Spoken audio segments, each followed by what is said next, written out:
Ahora di conmigo, principio de fe. Bueno, simplifiquémoslo, di fe. De nuevo, fe. ¿Por qué fe? Porque primicia es dar algo por adelantado. Lo dije, es lo que más anhelas porque lo estás esperando. El primer hijo, muchos matrimonios quieren su primer hijo, después ya no saben si quieren el segundo, pero al menos quieren el primero, ¿ok? Pero anhelan este hijo y ahora es el primero.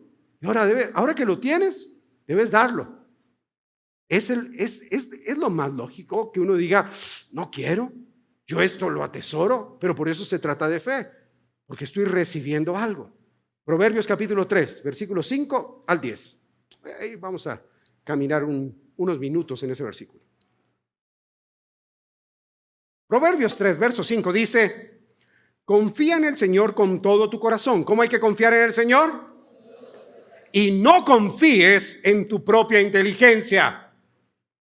Y no confíes en tu propia inteligencia. Llamarás al Señor tu Dios con todo tu corazón, con toda tu mente, con toda tu alma y con todas tus fuerzas. Así que el cerebro se trae a la iglesia, el cerebro lo llevas al lugar de oración, el cerebro lo pones en acción cuando lees la Biblia. ¿Por qué? Porque esa interacción de tu pensamiento con el pensamiento de Dios te lleva muchas veces a entender, ok, aquí yo tengo mi lógica, aquí tengo esta lógica que he heredado por la cultura donde he vivido, aquí tengo la lógica que, no sé, que he aprendido de los videos, de algunos malos videos de YouTube, pero también tengo la lógica que me dice la Biblia. Y la Biblia me dice que vale más confiar en el Señor que confiar en la sabiduría que yo pueda aprender. Pero pastor, a veces para mí hay cosas que no tienen lógica. Sí, pero escúchame, vale la pena confiar en el Señor. Escúchame, voy a decirlo de nuevo. Ahí sí porque si quiero escuchar una mente parte tuya. Vale la pena, mucho más que cualquier otra cosa, confiar en el Señor. Él nunca se equivocará en nada de lo que te dice. Pastor, pero es que yo no considero prudente hacer esto en este tiempo. De repente tú no lo consideras prudente, pero la Biblia dice todo lo contrario. Entonces, ¿a quién le vas a hacer caso? ¿A mi prudencia, pastor? Porque yo soy muy inteligente. ¿O a la inteligencia de Dios que hizo los cielos y la tierra, que todo lo puso en orden, que dijo, el mar viene hasta aquí y ¿sabes hasta dónde llega? Hasta ahí. A mí me parece impactante. A veces, hace tiempos me encontré con un video que muestra donde se unen los dos océanos, ¿verdad? Y muestra que uno es de un color, el otro es de otro y nunca se mezclan. Y luego lees el libro de Job y en el libro de Job, capítulo 40 y 41, Dios dice, le dice a Job, Job, ¿acaso estuviste ahí cuando yo le puse el límite a los océanos? Y uno ve eso y dice, wow, Dios es pasado de wow. O sea, de wow, en serio. O sea, no es como que es agua y ya, el agua se mezcla, así como con la limonada, ¿verdad? Que eso le echa uno, ya, se queda de otro color. No. Son dos completamente distintos, completamente diferentes. Y tú dices, wow, si Dios tiene esa inteligencia y tiene toda esa capacidad, yo prefiero confiar en Dios que confiar en mi propia inteligencia. Verso 6. Busca la voluntad del Señor. Busca la voluntad del Señor en todo lo que hagas y Él dirigirá tus caminos. Es que los planes de Dios, los planes que Dios dirige, siempre llevan a un lugar, éxito, bendición. Por eso es que tenemos que caminar en la voluntad del Señor. ¿En la voluntad de quién? Verso 7. Y aquí se pone mejor todo porque dice, no creas que eres tan sabio como para no tenerle miedo al mal, a lo que es incorrecto. No creas que eres tan sabio. Ay, no, las abuelas decían, más sabe el diablo por... Ahí está. Y entonces dice, no te creas tan sabio ahora que conoces al Señor, has leído el libro de Mateo, vas por el capítulo 3 de Marcos y ahora te vas a creer más sabio que... No. No creas que eres tan sabio como no para no tenerle miedo a aquello que debes tenerle cuidado. Al contrario, aprende algo. Honra al Señor y sé prudente y huye del mal. ¿Qué hay que hacer con el mal? Y cuando refiere al mal, no refiere a dos cositas malas. No, refiere a lo que te hace daño a ti, a lo que le va a hacer daño a tu vida, a lo que puede traer destrucción para tus pensamientos, a tu casa, a tu matrimonio. A eso hay que huirle. Pero el Señor dice que esté firme. Sí, pero dice también, honra al Señor. Tú estás firme honrando al Señor, porque tiene una consecuencia. ¿Cuál es la consecuencia que tiene eso? El versículo 8 es la consecuencia de honrar al Señor y huir del mal. Mira lo que dice el verso 8, dice, Así llenarás tu cuerpo de salud y vigor. Espérate, ¿cómo se llena el cuerpo de salud y vigor? Honrando al Señor, no solo huyendo. ¿Sí? Algunos dicen, huyendo, permiso pastor, ya me voy. Sí, no. Se consigue vigor al cuerpo, se consigue salud para el cuerpo, aprendiendo a honrar al Señor y huyendo del mal. Aprendiendo diciendo, Señor, o sea, tú eres lo primero. Pero pastor, ¿qué tiene que ver lo material con lo espiritual? Todo que no se puede separar, así de simple. No puedes decir, no, es que yo soy uno en la iglesia y soy uno cuando oro y soy otro cuando estoy en mi trabajo. No, eres la misma persona. Eres exactamente la misma persona.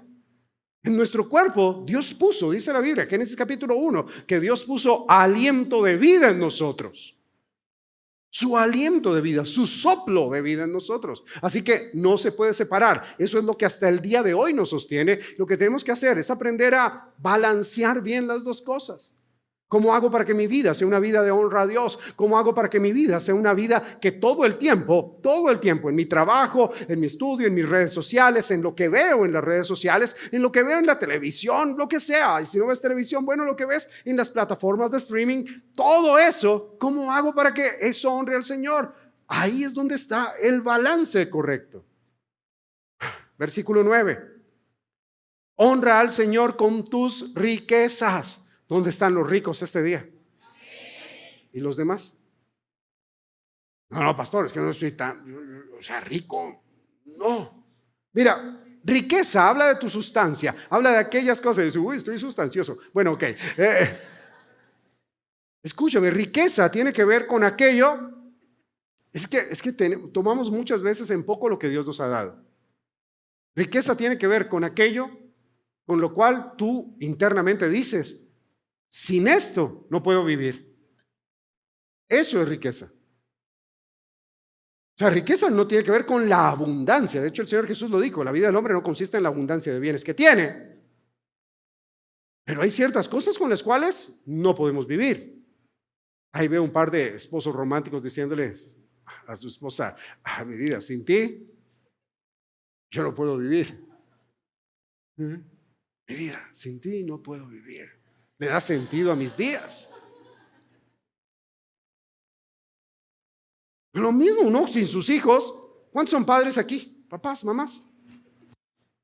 ¿Quieren lo mejor para sus hijos, sí o no? Uno sin sus hijos, uno se pone a decir, si usted no puede vivir, uy, no, porque eso es una blasfemia. No. Uno los ama. Y uno dice, bueno, sin ellos yo no puedo vivir porque son el centro de mi vida, han sido mi motor o fueron mi motor durante muchos años. Y no importa que tengan los años que tengan, uno siempre se preocupa por sus hijos y porque tengan un bienestar. Pero hay ciertas cosas sin las cuales no podemos vivir. Esas son riquezas. ¿Te das cuenta que no es tan difícil? De hecho, hay gente que venía temprano para el servicio y llegó tarde porque se le quedó el teléfono sin el cual no puede vivir y tuvo que devolverse a su casa. No, es que de pronto me entró una llamada. No, es que nos acostumbramos a vivir con ciertas cosas. Entonces sí tenemos riquezas. Y por eso la Biblia dice, y no tiene problema el escritor aquí es decir, honra al Señor con tus riquezas, y con los primeros frutos de tus cosechas. Honra. No dice da. No, dice honra. ¿Dice qué? Honra al Señor, honra al Señor. Porque no es solo dar, es honrar. Cuando tú y yo nos involucramos con Dios, lo que comenzamos es a entender a Dios de una manera distinta.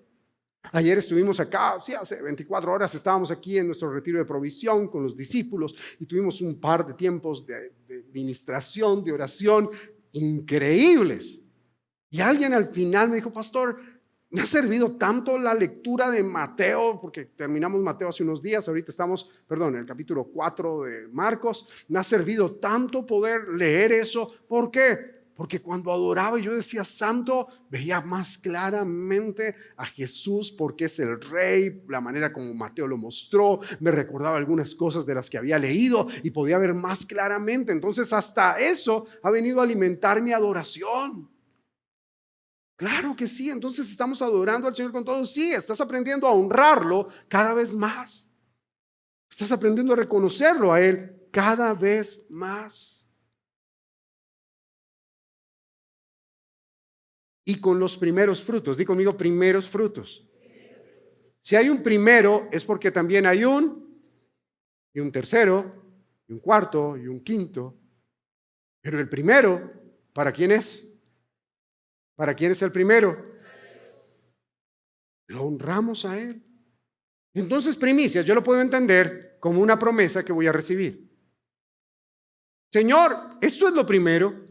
No sé qué venga de segundo, pero lo primero te lo entrego a ti. Lo primero es para ti. Fíjate en esto, cuando la Biblia habla de esto, siempre pone estos términos y siempre lo pone en términos muy agrícolas. ¿Por qué? Porque básicamente la economía de aquel tiempo, hace unos, no sé, 5,000 años atrás, la economía dependía de la agricultura y la ganadería.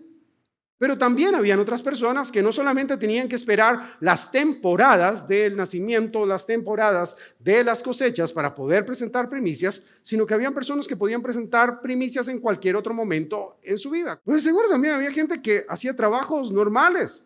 ¿Cómo que? Tenía que haber alguien que ayudara con las herramientas para las cosechas, para el ganado, para estas cosas, herreros. Pero de seguro también había gente que construía cosas, carpinteros. De seguro también había gente que desarrollaba otro tipo de trabajos y podían decir, ok, entonces ¿cómo hago con mi primicia? Porque yo no tengo una cosecha. Ya, puedo decir que mi primicia es, no sé, el primer trabajito que me llegue el lunes en la mañana. Ese va a ser mi primicia. No sé si me llega el segundo, pero mi primicia, ¿para quién es?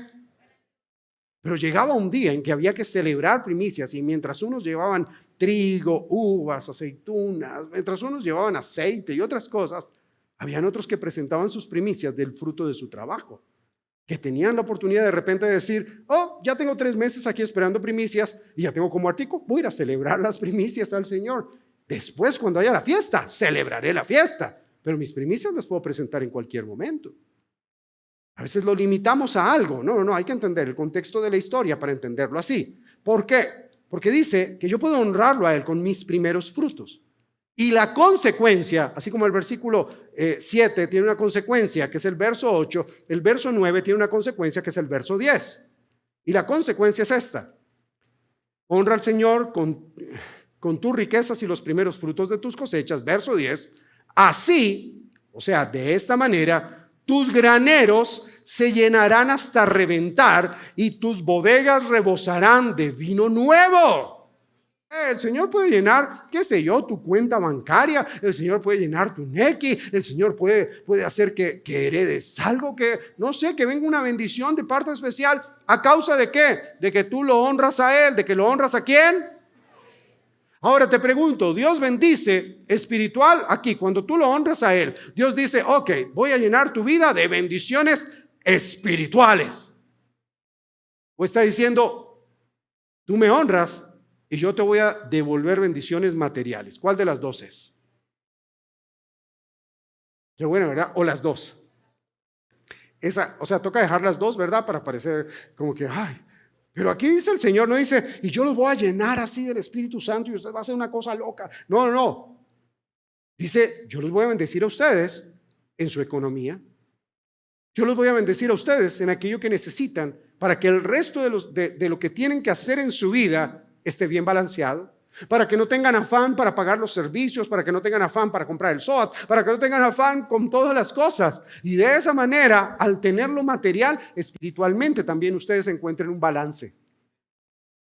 Sí, escúchame bien, cuando honramos al Señor, el Señor no tiene problema en honrarte. Y su honra no es solamente de manera espiritual, su honra también es de manera material. Ese es Dios. Ese es el Señor. ¿Por qué lo hace? Porque nos ama. ¿Porque qué? Espera. Vuelvo a Juan 3:16. Volvamos porque creo que nos perdimos en algún momento. De tal manera amó Dios que no nos envió cariños, no nos envió saludes. Nos dijo, muchachos, los amo. Ahí les dejo un par de besitos.